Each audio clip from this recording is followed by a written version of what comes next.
खासदारांच्या सभेचे चित्रीकरण करण्यासाठी दिलेल्या मोबाईलमधून तरुणीचे खाजगी फोटो व्हिडिओ व्हायरल करणाऱ्या तरुणाविरुद्ध विनयभंगसह आयटी ॲक्टचा गुन्हा दाखल करण्यात आला आहे।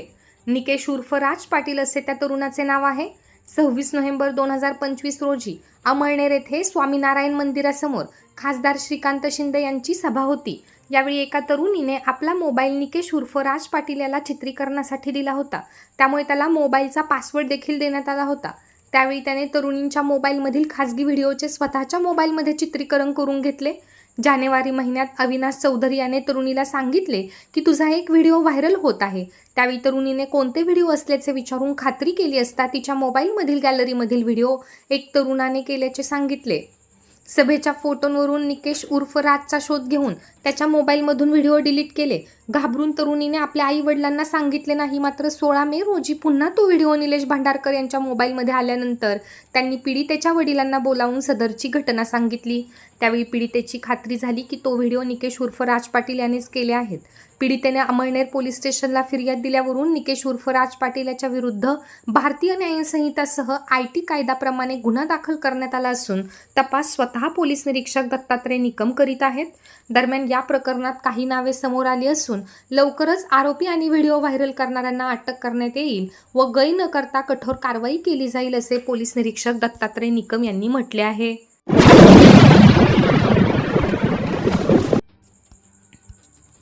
उद्या म्हणजे गुरुवारी 21 मे रोजी गुरुपुष्यामृत योग असून गेल्या दशकभरातील हा सर्वात शुभ दिवस असल्याचे जाणकार सांगतात।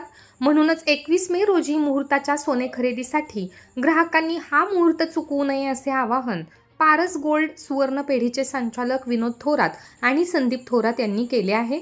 एरवीही गुरुपुष्यामृत मुहूर्तावर छोटीशी का होईना बहुतांश ग्राहक सोने खरेदी करतातच। दर 3 वर्षांनी येणारा अधिक महिना यंदा आला आहे। त्यात गुरुपुष्यामृत मुहूर्त येणे हा दुर्लभ योग यंदा 21 मे रोजी जुळून आला आहे। हा फक्त वर्षभरातील नव्हे तर दशकातील सर्वात शुभ दिवस असल्याचे तज्ज्ञ सांगतात। त्यामुळे महिलांनी या अमृत योगावर मंगळसूत्र अवश्य खरेदी करावे असे मानले जाते। मंगळसूत्र हा फक्त दागिना नसून तो महिलांच्या जिव्हाळ्याचा सौभाग्यालंकार आहे। या शुभ संयोगाचे औचित्य साधून पारस गोल्डने खास करून शॉर्ट मंगळसूत्राची नवी व्हरायटी आणली आहे। जुने मंगळसूत्र देऊन नवे घेण्याचीही सुविधा असल्याने जास्तीत जास्त महिलांनी या संधीचा लाभ घ्यावा आणि Paras gold Dwarkaji complex Lulla market Amalner येथे अवश्य भेट द्यावी असे आवाहन करण्यात आले आहे।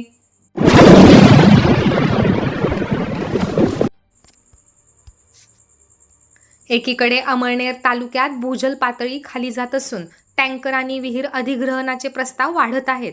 गांधली येथे मात्र नाला खोलीकरण केल्याने भूजल पातळी 7 मीटरने वाढली आहे। तालुक्यातील गांधली येथे विप्रो कंपनीच्या CSR फंडातून तहसीलदार रुपेश कुमार सुराणा, गट विकास अधिकारी NR पाटील यांच्या सहकार्याने मोठ्या प्रमाणावर नाला खोलीकरण करण्यात आले। त्यामुळे मोठ्या प्रमाणात सिंचन होऊन गांधली गाव आणि परिसरातील पिळोदा धुपी असे 5 किलोमीटर परिसरात सिंचन झाले आहे। गांधली गावात विहिरींची पाणी पातळी 7 मीटरने वाढली।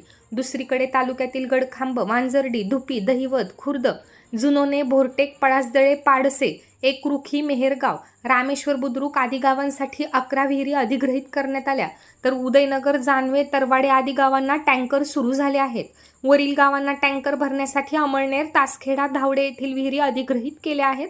आता मंगरुळ आणि गलवाडे बुद्रुक या गावांचे टँकर प्रस्ताव आले आहेत।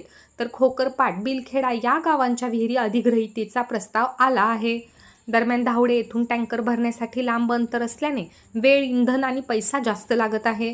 गांधली गाव व परिसरात पाणी पातळी वाढल्याने या पाण्याचा टँकर भरण्यासाठी उपयोग झाल्यास पंतप्रधान मोदींच्या आव्हानानुसार इंधन व शासनाच्या पैशांची बचत होईल। म्हणून तहसीलदार रुपेश कुमार सुराणा यांनी गांधली येथून टँकर भरण्यासाठी सरपंच नरेंद्र पाटील यांना विनंती केली असता त्यांनी सकारात्मक प्रतिसाद दिला।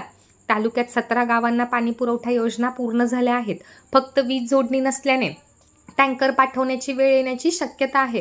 ठेकेदारांना मागील आदेश असल्याने ते काम करत नाहीत, नवीन आदेश मागतात व बिलाची देखील मागणी होत आहे। चौबारी गावात विहीर अधिग्रहण प्रस्ताव आला होता।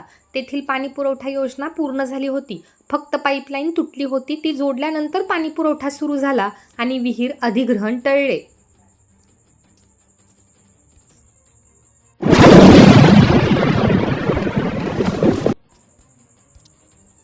अमळनेर तालुका शेतकरी सहकारी संघाच्या निवडणुकीत एकूण 155 उमेदवारांनी अर्ज भरले असताना बुधवारी 20 मे रोजी माघारीच्या अखेरच्या दिवशी 111 उमेदवारांनी अर्ज मागे घेतले.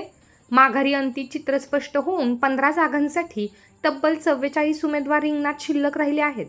अर्ज माघारीसाठी 20 मे रोजी अखेरची मुदत असताना सकाळपासून राष्ट्रवादी, भाजप व काँग्रेस तिन्ही पक्षाकडून सर्वपक्षीय पॅनल टाकून निवडणूक बिनविरोध करण्याचा प्रयत्न झाला, परंतु उमेदवार संख्या अधिक असल्याने व जागा वाटपाचा तिढा न सुटल्याने नेत्यांचा प्रयत्न असफल ठरून तिन्ही पक्ष स्वतंत्रपणे मैदानात उतरले आहेत.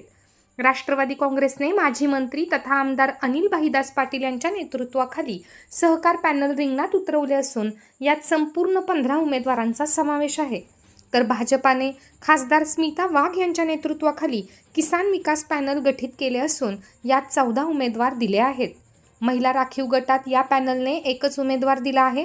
याशिवाय काँग्रेस पक्षाने शेतकरी पॅनल जाहीर केले असून या पॅनलने सोसायटी मतदारसंघात एकही उमेदवार दिला नसल्याने 10 उमेदवारांचे पॅनल जाहीर केले आहे.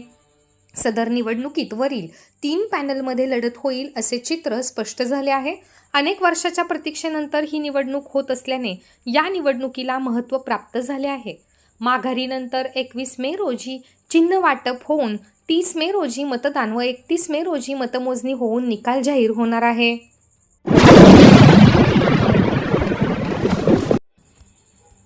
अमळनेर तालुका औषधी विक्रेता संघातर्फे ऑनलाईन फार्मसीच्या माध्यमातून होणाऱ्या औषध विक्रीवर बंदी घालण्यात यावी यासह इतर मागण्यांसाठी तालुका औषध विक्रेता संघातर्फे तहसीलदार रुपेशकुमार सुराणा यांना निवेदन देण्यात आले. तसेच 20 मे रोजी एका दिवसाचा कडकडीत बंद औषधी विक्रेत्यांकडून ठेवण्यात आला. विजय मारुती मंदिरापासून तहसील कार्यालयावर मोर्चा काढण्यात आला. यावेळी ऑनलाईन फार्मसीच्या विरोधात जोरदार घोषणाबाजी करण्यात आली. यावेळी अमळनेर तालुका औषधी विक्रेता संघाचे अध्यक्ष, पदाधिकारी आणि औषध विक्रेते उपस्थित होते. अमळनेर तालुक्यातील मांडळ गावातील ग्रामसेवक यांच्या कार्यपद्धती विरोधात ग्रामस्थांमध्ये नाराजी निर्माण झाली असून याबाबत राष्ट्रवादी काँग्रेस शरदचंद्र पवार पक्षाचे अमळनेर तालुका उपाध्यक्ष वासुदेव भालेराव पवार यांनी BDO यांच्याकडे लेखी निवेदन सादर केले आहे. ग्रामसेवक प्रांजल वाघ नागरिकांना समाधानकारक उत्तरे देत नाहीत, अरेरावीची भाषा वापरतात असे आरोप निवेदनात करण्यात आले आहेत.